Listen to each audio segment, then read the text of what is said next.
Achiever अकादमी Ayodhya platform पर स्वागत है। आज हम लोग एक शानदार विषय लेकर के आए हैं। जैसा कि आप जानते हैं कि जीएस को लेकर के अगर देखा जाए तो तमाम लोगों का जो कन्फ्यूजन बना रहा वो अब सारा कन्फ्यूजन धीरे धीरे करके दूर हो रहा है। इस प्लेटफॉर्म पर तमाम विषय के अलग अलग विशेषज्ञ आपको लगातार मिल रहे हैं, उसमें हमें भी एक अवसर मिल रहा है आपसे मुखातिब होने का। तो चलिए हम लोग शुरुआत करते हैं। और अगर देखा जाए तो सबसे शानदार तरीके से जो भी विषय है आपका सारा विषय हम कंप्लीट कराने का पूरा प्रयास रहेगा जितना जल्दी से जल्दी हो सके।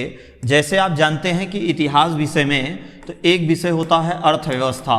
तो अर्थव्यवस्था की अगर बात की जाए तो अर्थव्यवस्था की वीडियो आप लोगों को मिलनी प्रारंभ हो गई है इस चैनल के माध्यम से। दूसरा विषय जो आपका इसमें है जियोग्राफी है। कौन सा विषय है? जियोग्राफी। तो दूसरा विषय हमारा कौन सा है? ज्योग्राफी। ज्योग्राफी भी आपको कल से शानदार तरीके और एक शानदार बेहतरीन विद्वान साथी के साथ आपको पढ़ने का अवसर प्राप्त होगा। और जो अगला विषय है जो सबसे खतरनाक और शानदार विषय है जिसको कहते हैं भारतीय इतिहास, जो संभवतः बड़ा विषय है भारतीय इतिहास। और भारतीय इतिहास के बाद हम लोग पढ़ते हैं भारतीय राज्य व्यवस्था एवं संविधान। भारतीय संविधान। अभी तक संस्था आपको केवल ऑफलाइन के माध्यम से ही सफलता दे रही थी लगातार, लेकिन अब हमारे तमाम ऐसे विद्वान साथी हैं जो इत्तेफाक से संस्था नहीं आ सकते हैं और वो घर बैठ करके लाइब्रेरी में बैठ करके तैयारी करते हैं। तो उनके लिए अगर ये पूरा वीडियो आप देख लेंगे, लगातार प्लेलिस्ट में आपको सारी वीडियो मिलेगी। अगर एक दो वीडियो आप लगातार मन लगा के देख लेंगे तो 100% आपको लगेगा कि जैसे आप क्लास में पढ़ते हैं वैसे आपको यहाँ से भी मिलने वाला है। तो भारतीय संविधान के बाद जो अगला आता है आपका सामान्य विज्ञान होता है। इसमें सामान्य विज्ञान और उसके बाद में होता है स्टैटिक जीके और इसी में ही करंट अफेयर्स जल्द से जल्द क्लास शुरू होने वाली है। तमाम विद्वान साथियों के माध्यम से जितने भी विषय आप देख रहे हैं इसमें जो हमें अवसर मिल रहा है वो कौन सा टॉपिक है? भारतीय इतिहास, इकोनॉमिक्स, अर्थव्यवस्था का। अर्थशास्त्र हम लोगों को नहीं पढ़ना है, हम लोगों को पीएचडी का माई नहीं बनना है, हम लोगों को केवल अर्थव्यवस्था पढ़नी है। वो क्लास आपको मिलनी शुरू हो गई है। एक दो क्लास पढ़ चुकी है, आप लोग जाके प्लेलिस्ट में ढूंढिए और वहाँ से इकोनॉमिक्स का आपको मिल जाएगा। अगले विषय की शुरुआत ज्योग्राफी के साथ हो रही है। तमाम अच्छे विद्वान साथियों के आपको पढ़ने का अवसर मिल रहा है। हमें जो मिल रहा है हम इसको लेकर के तो तीन विषय अगर आपको अभी 6 विषय आपको एक साथ ही शुरू कर दिया जाएगा तो थोड़ा खखोर के पलटी हो जाएगी, सब फुस हो जाएगा, कोई मतलब नहीं निकलेगा। तो कहने का मतलब है कि आपको पॉलिटी मिलनी शुरू हो गई, क्या नाम है, इकोनॉमिक्स मिलनी शुरू हो गई, ज्योग्राफी कल से आपको मिलनी प्रारंभ हो जाएगी। बाकी हम लोग भारतीय इतिहास की शुरुआत करते हैं। बचा हुआ जो 3 विषय है इसमें भी और भी कक्षाएं धीरे धीरे आपको मिलती रहेंगी। तो आप लोगों से निवेदन है कि आप लोग ज़्यादा से ज़्यादा इस वीडियो को शेयर करिए और उसमें आप जब शेयर करेंगे तभी तो लोग जान पाएंगे। तमाम विद्वान साथी जो है उनको पता नहीं है, तमाम लोगों को पढ़ना है उनको पता नहीं है कहाँ से क्या है कैसे है। तो कहने का मतलब ये हुआ कि अगर आप सूचना आगे तक पहुँचाते हैं तो आपका भी भला हो जाएगा और अगले से कहिए वो आगे 2 आदमी को पहुंचाए और उसका भी भला हो जाए और उसका भी भला हो जाए। इसी प्रकार से पूरे भारत का भला हो जाएगा। तो हम शुरुआत करते हैं भारतीय राज्य व्यवस्था संविधान की। तो जीएस एवं जीके की अगर बात करें तो जीएस एवं जीके की अगर हम बात करें तो इसमें 6 पार्ट टोटल होते हैं, जिसमें से हमने सारा सब कुछ आपको बता ही दिया है। और एक विषय जो भारतीय इतिहास है, तो भारतीय इतिहास की हम लोग शुरुआत करते हैं फटाक से और एक एक चीज़ आपको यहाँ से समझाते हुए अच्छे से बताते हुए चलेंगे। और पूरा वीडियो देख लेंगे, सारी जानकारी आपको यहाँ से मिल जाएगी। बाकी हिंदी की भी कक्षा आपको लगातार मिलनी प्रारंभ हो गई है, रीजनिंग की क्लास आपको लगातार मिलनी प्रारंभ हो गई है, मैथ की भी 1-2 डेमो क्लासेज मिल गई है। बाकी क्लासेज जल्द से जल्द कंटिन्यू होने वाली है। धीरे धीरे स्टूडियो का सेटअप सब कंप्लीट हो गया है। तो ऑफलाइन के बाद अब परचम लहराने वाली है संस्था ऑनलाइन में भी। कोई भी भर्ती परीक्षा, लगभग सभी भर्ती परीक्षाओं में अगर आप देखें रेशियो के संस्था में तो लगभग सभी भर्ती परीक्षाओं में कोई रिजल्ट निकलता है तो 100% यहाँ से एक आध बच्चा होता है। हम लोग ये चाह रहे हैं कि ऑनलाइन प्लेटफार्म पर आकर के दूर दराज के जो काफ़ी हमारे ग्रामीण क्षेत्र के गरीब परिवार के बच्चे हैं जो संभवतः वो एफर्ट नहीं कर सकते हैं शहर में, तो अगर उनके पास एंड्रॉयड फ़ोन है, खैर एंड्रॉयड फ़ोन तो ससुरा सबके जेब में हो गया है, चुनौती जान लीजिए, वो तो हो ही गया है, नेट पैक भी जुगाड़ लगा लेते हैं। लेकिन पढ़ाई उतना मान लीजिए बाहर रह के नहीं हो पाती है। तो कम से कम इस माध्यम से अगर आप पढ़ेंगे, ऐसा नहीं है कि एक वीडियो इधर आपको मिल गया, फिर एक वीडियो यहाँ मिल गया, फिर एक वीडियो यहाँ मिल गया, ना ना ना ना, ऐसा कभी नहीं हुआ झलक दिखला आ जा फिर कभी कभी आ जा, इस तरीके से नहीं। जो भी कक्षाएं चाहे वो हिंदी की हैं, चाहे वो रीजनिंग की है, चाहे वो इकोनॉमिक्स की हैं, आपको एकदम पूरी एक तरफ से कंप्लीट मिल रहा है। ऐसा नहीं कि एक क्लास मिल रहा है फिर एक गायब हो जा रहा है। ठीक, तो चलिए हम लोग शुरुआत करते हैं भारतीय इतिहास की। तो अगर हम लोग बात करें भारतीय इतिहास की भारतीय इतिहास जिसका विभाजन जो है कितने चरणों में किया गया है, तो 3 चरणों में किया गया है। तो अगर इसके विभाजन की बात की जाए तो इसका जो विभाजन है वो कितने भागों में किया गया है, 3 भागों में। देखिए पहले थोड़ा सा सरल भाषा में समझने का प्रयास करिए, बाकी धीरे धीरे थ्योरी भी आपको मिलनी हो जाएगी, कोई दिक्कत नहीं है, है ना। अब नहीं हौहा ने बंगाली धई के भात है भात हम कह लागा, तो धीरे धीरे करके चीज़ें आपको सब मिल जाएंगी। पहले चीज़ों को आप समझिए। लोग क्या करते हैं कि सरल प्रश्न को गलत कर देते हैं। व्यक्ति का सिलेक्शन रुकता है सरल प्रश्नों के गलत करने से। क्यों? क्योंकि कठिन वाला सबके लिए कठिन होता है, और जो सरल प्रश्न होता है, अगर सरल प्रश्न ही हमारे गलत हो जाएं तो कहीं ना कहीं वो हमारे लिए नसूर बन जाते हैं, कैंसर का काम करते हैं। तो 3 भागों में अगर इसके विभाजन की बात की जाए तो एंशिएंट जिसको हम लोग प्राचीन कहते हैं, मेडुअल जिसको हम लोग मध्य कहते हैं, मॉडर्न जिसको हम लोग आधुनिक कहते हैं। आधुनिक 3 भागों में विभाजन किया गया है। और इसके जो पिताजी हैं, ये तो सब बच्चों वाला सवाल है, ये सब कंपटीशन में नहीं पढ़ाया जाता, लेकिन बता दें पिताजी हैं इनके जो है हेरोडोटस। हेरोडोटस का मतलब हुआ कि ये भाई साहब जो है यूनान के निवासी थे। यूनान के निवासी यूनानियों ने ही सर्वप्रथम पढ़ने लिखने वाली व्यवस्थाओं को सीखा था।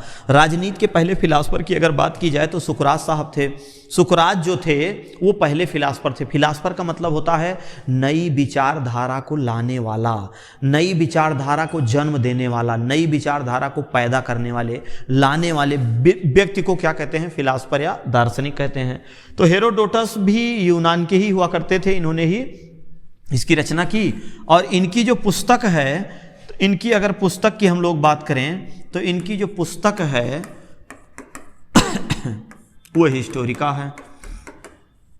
कौन सी है? हिस्टोरिका।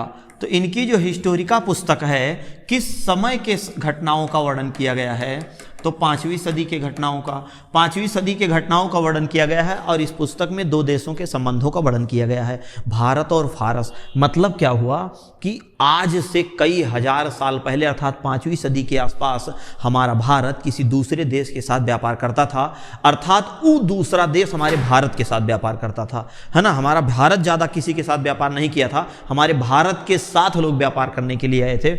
आप देखिए यूरोप व्यापारी आए थे, ससुरे चट्टा आए जो है वो व्यापार करने के लिए, वो यहीं बिया के यहीं फुटकर उत्पादन करना शुरू किए। वही हाल है, सब धीरे धीरे करके जुगाड़ लगाना शुरू किए। लेकिन इसमें जो बात की गई है वो 5वीं सदी की बात की गई है। तो कहने का मतलब है आज तक भारत को लोग केवल लूट के ले गए हैं, और भारत आज तक किसी को ऐसे पलक उठा के भी देखा नहीं है। और जिस दिन भारत किसी को देख लेगा वो सोच भस्म हो जाएगा। ये मोनोचौआ जो चाइना, ये तो 1 सेकंड इसको भस्म होने में नहीं लगेगा, लेकिन ये सोच बटखरा आया, पिटिर पिटिर बोलता रहता है, थोड़ा कोरोना लेके चलाया, किसी काम का नहीं, भारत की अर्थव्यवस्था चरमरा दिया। तो इसमें 2 देशों के संबंधों का वर्णन किया गया है। एक भारत देश है हमारा और दूसरा फारस है। ए बाबू, फारस का वर्तमान नाम क्या है? फारस का वर्तमान नाम है ईरान। फारस का वर्तमान नाम कौन सा है? ईरान। तो भारत और फारस 2 देशों के संबंधों का वर्णन 5वीं सदी के आसपास हिस्टोरिका पुस्तक किसकी है? हेरोडोटस की। हेरोडोटस है कौन? इतिहास के पिता। अब हम लोग शुरुआत करते हैं यहाँ से। सबसे पहला टॉपिक हम लोगों का क्या आता है? Ancient history. तो प्राचीन इतिहास की अगर हम लोग बात करें प्राचीन इतिहास, तो देखिए प्राचीन इतिहास की अगर हम बात करें तो प्राचीन इतिहास में कौन कौन से टॉपिक हम लोगों को पढ़ने हैं ये पता होना चाहिए। उसी क्रम में एक एक टॉपिक हम लोग निरंतर आगे पढ़ते हुए चलेंगे।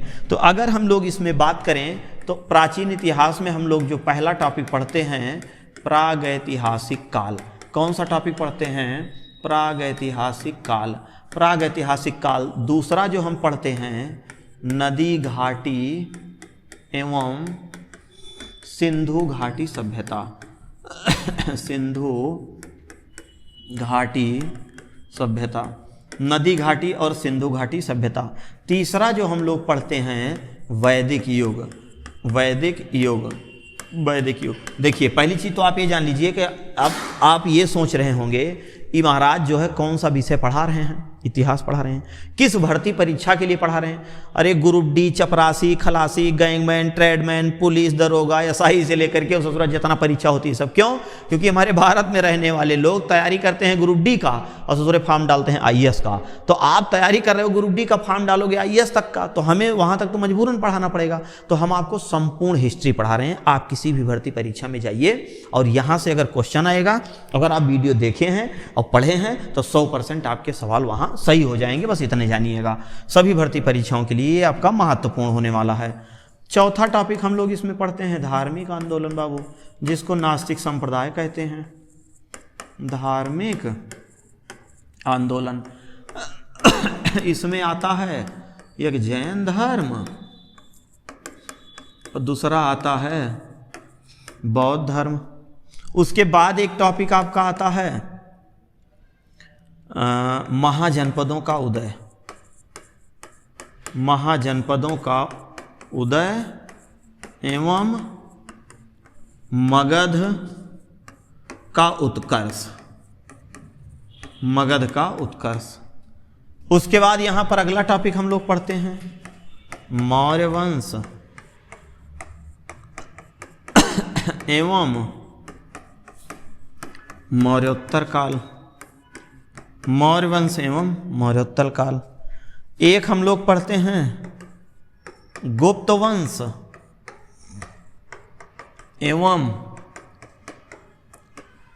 गुप्तोत्तर काल। और यहीं पर हम लोग पढ़ लेते हैं दक्षिण भारत के प्रमुख राजवंश। ठीक, देखिए ये क्लास तो आपको रिकॉर्डेड मिल रही है, लेकिन आपको ये क्लास लाइव मिलने वाली है। ठीक, सूचना के लिए आपको दे दिया जा रहा है, सिलेबस के लिए दे दिया जा रहा है। यही क्लास आपको इसी समय से ही सारी लाइव मिलेगी और लाइव का समय आपको बता दिया जाएगा, है ना। अभी तो रात हम लोग 11 बजे इसको रिकॉर्ड कर रहे हैं। अब बता दें इसी समय मतलब का 11 बजे थोड़ी नहीं लाइव क्लास चलेगी, और पहले चलेगी, दिन में चलेगी। तो आप देख रहे हैं कि प्राग ऐतिहासिक काल, नदी घाटी सभ्यता एवं सिंधु सभ्यता, वैदिक युग, धार्मिक आंदोलन, महाजनपदों का उदय, कुल मिला के इतने हमारे प्राचीन इतिहास के टॉपिक हैं।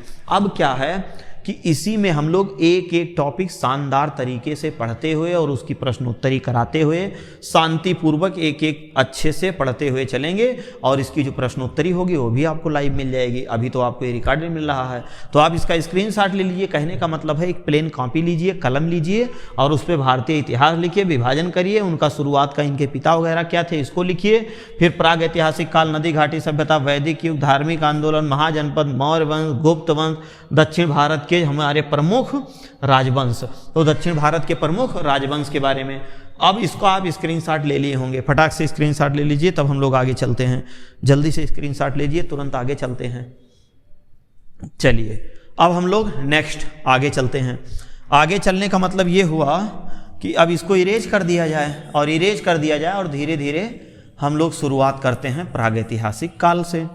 आइए देखते हैं प्रागैतिहासिक काल। ऐतिहासिक रूपरेखा के बारे में थोड़ी बहुत चर्चा हमने आपको कर दिया, तो इतिहास का विभाजन हमने आपको अच्छे से समझा दिया।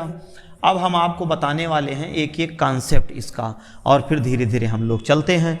तो कहने का मतलब ये हुआ कि प्राचीन इतिहास की अगर हम लोग बात करें तो इसमें हम लोगों का पहला टॉपिक है प्रागैतिहासिक काल, जिसको हम लोग कहते हैं प्री हिस्टोरिक एज। प्रागैतिहासिक काल जिसको हम लोग कहते हैं प्री हिस्टोरिक एज। तो प्री हिस्टोरिक एज एक ऐसे काल को कहा जाता है जब मानव पढ़ना लिखना नहीं जानता था, समाज पूरी तरह से निरक्षर था, एकदम इसको कहीं से कुछ पता नहीं था। कहने का मतलब हुआ कि हम एक मटर दाने के समान कोई एक पदार्थ था, कोई मटर दाने के समान एक पदार्थ था ऐसे छोटा सा। ससुरा इसका विस्फोट हुआ, छितराई के चारों तरफ विस्फोट के बाद तमाम हजार आकाश गंगाओं का निर्माण हुआ। उसमें से एक आकाश गंगा निकल के जिसका नाम था दुग्ध मेखला, दुग्ध मेखला या इसको मिल्की भी कहते हैं। दुग्ध मेखला या मिल्की वे इसको कहते हैं। इसी दुग्ध या मेखला में हमारा सौरमंडल स्थित है, जिसको हम लोग सोलर सिस्टम कहते हैं। सौरमंडल, सोलर सिस्टम, सौरमंडल। अब इसी सौरमंडल की अगर हम लोग बात करें तो इसमें जो है एक सूर्य है, एक क्या है, सूर्य है, ये देखिए एक सूर्य है, उसके बाद एक है बुध, बसपा माँ बस आवा, हमारी अर्थ है, मंगल है, ये सबसे बड़कवा वाला ग्रह है, मन मन मन मन मन मन मन मन एकदम घनकाय है। और ये देखिए ये हमारे ग्रह उपग्रह हैं। सबसे छोटकवा हमारा कौन सा है, बुध, इसका क्या नाम है, शुक्र। ये तो हमारी अर्थ है, इसको बताने की जरूरत नहीं है, ये हमारी अर्थ है। ठीक, ये मंगल हो गया, ये बृहस्पति हो गया जो सौरमंडल का सबसे बड़ा ग्रह है। ये तो एकदम धाई के गनगनाए है, शनि देवता हैं, इनका जब मौसम बन जाता तो अलग तरीके से इनके मौसम बनत है। अरुण है, और ये भाई साहब वरुण है, वरुण है। तो जितने भी ग्रह हैं ये सारे के सारे ग्रह ये सब सौरमंडल के ही ग्रह। अब आप लोग सोच रहे होंगे ये मास्टरवा ज्योग्राफी पढ़ा रहा है, हिस्ट्री पढ़ा रहा है। हेरोडोटस ने कहा था इतिहास को भौगोलिक दृष्टि से और भूगोल को ऐतिहासिक दृष्टि से पढ़ना चाहिए। कहने का मतलब ये हुआ, ये कथन है, एग्जाम में पूछा गया है कि निम्न में से ये किस महापुरुष का कथन है, किस यूनान इतिहासकार का कथन है कि इतिहास को भौगोलिक दृष्टि से और भूगोल को ऐतिहासिक दृष्टि से पढ़ना चाहिए। तो हम आपको समझाने का प्रयास करें जीवन संभव कैसे हुआ। अब ये हमारा सौरमंडल आ गया, ये सभी जितने भी सूर्य ग्रह हैं ये सभी हमारे सूर्य की आकर्षण शक्ति से, इसी की आकर्षण शक्ति से ये अपने तरफ क्या किया है, खींचा हुआ है, और सब इसी का चक्कर लगा रहे हैं। जैसे एक थी बढ़िया लट्टू लें और उसमें धागा बांधें और उस लट्टू को इसे गन गन गन गन गन गन गन गन नचाना शुरू करें तो उस लट्टू एक ऐसे ही घूमता रहेगा। तो समझ लीजिए कुछ इसी प्रकार से हमारे सन का ये सारे ग्रह चक्कर लगाते हैं। उसमें से एक ग्रह हमारा है ई वाला, ई, यही एक ग्रह है, यह देखा यही एक ग्रह है। अब ये वाला जो ग्रह है यही एक ग्रह है जिस पे जीवन संभव हुआ, यही एक ग्रह है जिस पे क्या हुआ, जीवन संभव हुआ। बाकी किसी ग्रहों पर जीवन संभव नहीं हुआ। अब हम लोग इसको यहाँ से निकाल लेते हैं खटाक से।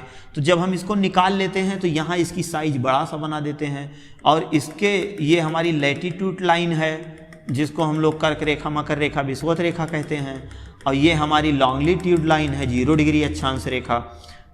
ये सब लॉन्गिट्यूड 82.5 डिग्री, ये सारी लाइनें हैं। अब ये धरती हमारी हो गई। आज जब धरती माता आ गई तो इसी पर जीवन संभव हुआ, जीवन संभव हुआ। तो शुरुआत में इसमें क्या था, ये जो धरती थी इसका केवल एक ही भाग हुआ करता था। ये देखिए पूरा एक ही भाग हुआ करता था। ये जो एक भाग है, ध्यान दीजिएगा, ये जो एक भाग है ये पूरी तरह से है ना, ये इतना ही लैंड हुआ करता था, मतलब जमीन, बाकी सब जलीय भाग है ना। ये टोटल आपका स्थल है, यही स्थल है, ठीक, ये आपका स्थल है। बाकी सब क्या है, बाकी हमारे अर्थ पे सब जलीय भाग है, ये सब जलीय है, जल है, ये सब जल है। क्या है ये, जल है ना, ये जल है, ठीक। अब देखिए ये जो हमारा स्थलीय भाग है, स्थलीय भाग को कहा क्या गया, तो बाबू स्थलीय भाग को पैंजिया कहा गया। क्या कहा गया, पैंजिया कहा गया। और जो हमारा जलीय भाग था इसको पैंथालासा कहा गया। इसको क्या कहा गया, पैंथालासा, पैंथालासा।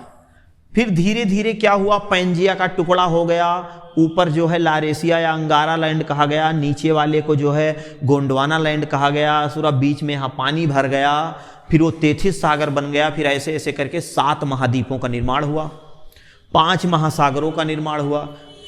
कुल उप महासागरों को अगर ले लिया जाए तो 7 महासागर हो। गाना आप सुने होंगे, 7 समंदर पार में तेरे पीछे पीछे आ गया, आ गया, आ गई, पता नहीं कौन, हम तो जान ही नहीं पाते, ससुरा ऐसा सिस्टम बना दिए हैं लोग।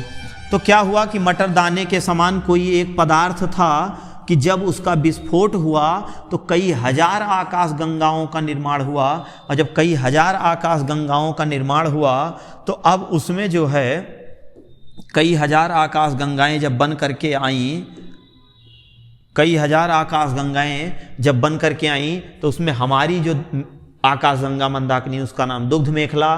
फिर सोलर सिस्टम, सौरमंडल, सौरमंडल का सचित्र वर्णन हमने यहाँ पर कर दिया। इन सभी ग्रहों में एकमात्र ग्रह है अर्थ, जिसको हम उठा के लाके यहाँ रख दिए।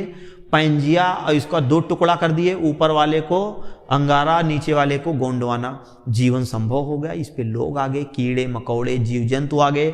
अर्थ हमारी धधकते गोले के समान थी, धीरे धीरे ये समाप्त हो गई, ठंडी हो गई। अब ठंडी हो गई तो इसके बाद आगे की इसकी क्या स्थिति है, तो यही अर्थ के बारे में अब हम लोगों को पढ़ना है। तो जब इस पे जीवन हुआ, लोग आए, तो उनका रहन सहन खान पान, कहने का मतलब है कि आज ही की कोई बहुत बड़ी घटना कल का क्या बनती है, इतिहास। भाई इतिहास का मतलब यही तो होता है कि आज की कोई बहुत बड़ी घटना कल का क्या बनती है, इतिहास बनती है। तो प्राग ऐतिहासिक काल में अब धीरे धीरे क्या हुआ, मानव की उत्पत्ति हो गई, मानव की उत्पत्ति हो गई।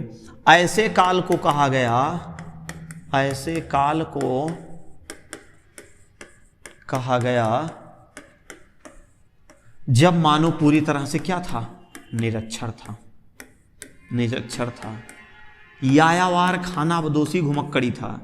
यायावार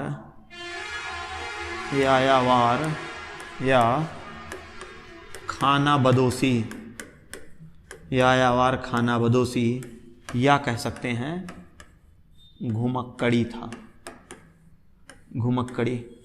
यायावार खाना बदोशी घुमक्कड़ी, और समाज पूरी तरह से निरक्षर। निरक्षर मतलब क्या हुआ कि अक्षरों की जानकारी नहीं थी, अक्षरों की जानकारी नहीं थी, अक्षरों की जानकारी नहीं थी। तो धीरे धीरे जब अक्षरों की जानकारी हुई, फिर सभ्यताएं नदी के किनारे बसना शुरू कर दी। फिर धीरे धीरे और विकास हुआ, वैदिक युग आया, उसका भी समाप्त हुआ, पतन हुआ, धार्मिक नास्तिक संप्रदायों का उदय हुआ। 16 महाजनपद आए, मौर्य वंश, मौर्योत्तर काल, गुप्त वंश, गुप्तोत्तर काल, दक्षिण भारत के चोल चालुक। इसको पढ़ने के बाद हम लोग तुरंत शुरू कर देते हैं मध्यकालीन इतिहास। और जैसे ही मध्यकालीन इतिहास की हम लोग शुरुआत करते हैं, मध्यकालीन इतिहास की, तो ये मध्यकालीन इतिहास की जो शुरुआत हम लोग करते हैं वो इस्लाम धर्म के उदय से करते हैं, इस्लाम धर्म का उदय। और जैसे ही इस्लाम धर्म का उदय कराते हैं सऊदी अरब में, तुरंत जो है भारत पर अरबों का आक्रमण शुरू हो जाता है। भारत पर अरब एवं तुर्की आक्रमण, तो अरब एवं तुर्की आक्रमण शुरू हो जाता है। और इसी में ही शुरू हो जाता है हमारा दिल्ली सल्तनत काल, दिल्ली सल्तनत काल, दिल्ली सल्तनत काल। दिल्ली सल्तनत के बाद मुगलों का आगमन हुआ, मुगल आए, उसी बीच हमारे यूरोप व्यापारी कंपनियों का आगमन हुआ, जिसमें पुर्तगाली आए, डच आए, फ्रांसीसी आए, अंग्रेज आए, डेनमार्क आए, फ्रांसीसी आए, फसड्डी सबसे फ्रांसीसी आए। ये लोग समुद्री मार्ग से व्यापार। तो कहने का मतलब यही सारा हमारा संपूर्ण क्या है, इतिहास है। तो इतिहास विषय को इस चैनल के माध्यम से, इस प्लेटफॉर्म के माध्यम से आप लोगों तक एक एक टॉपिक शांति से और अच्छे तरीके से बेसिक हमने आपको समझा दिया, क्या था, कैसे था, किस प्रकार से था, किस प्रकार हमारी स्ट्रेटजी है, जो रणनीति है, वो सब आपको बता दिए। रेगुलर आपको इससे एक एक क्लास मिलती रहेगी और उसी पे आपको जो है प्रश्नोत्तरी लाइव कराई जाएगी। ये भी क्लास लाइव ही होगी, अभी तो रिकॉर्ड की जा रही है, लेकिन ये आपको लाइव मिलने वाली है। तो आप लोग इसी तरह से प्यार आशीर्वाद बनाए रखिएगा। और जिस प्रकार से आप लोग ऑफलाइन में पढ़ करके और अच्छा परचम लहराए हैं, और अचीवर कोचिंग का नाम जो है ठीक ठाक काफ़ी दूर दूर तक आप ले गए हैं, हम ये चाहेंगे अब तो ऑनलाइन के माध्यम से पूरे भारत में आप इसको ले जाइए और लोगों को वीडियो शेयर करिए। और अगर अच्छा हो तो अपना लाइक वगैरह भी कर दीजिएगा। बाकी ईमानदारी से पढ़िए, वही हमारा लाइक है, आपका सिलेक्शन हो जाएगा, है ना। आपके माँ बाप का जो सपना है वो साकार हो जाएगा, उनका आशीर्वाद हमें मिलेगा, है ना। वो ईश्वर अटैच कर देता है तो वहाँ से मिलेगा। चलिए फिर ठीक है, मिलते हैं नेक्स्ट क्लास में। तब तक के लिए जय हिंद, वंदे मातरम। आप सभी साथियों को मेरा प्यार भरा नमस्कार, बहुत बहुत धन्यवाद, आभार, प्रणाम।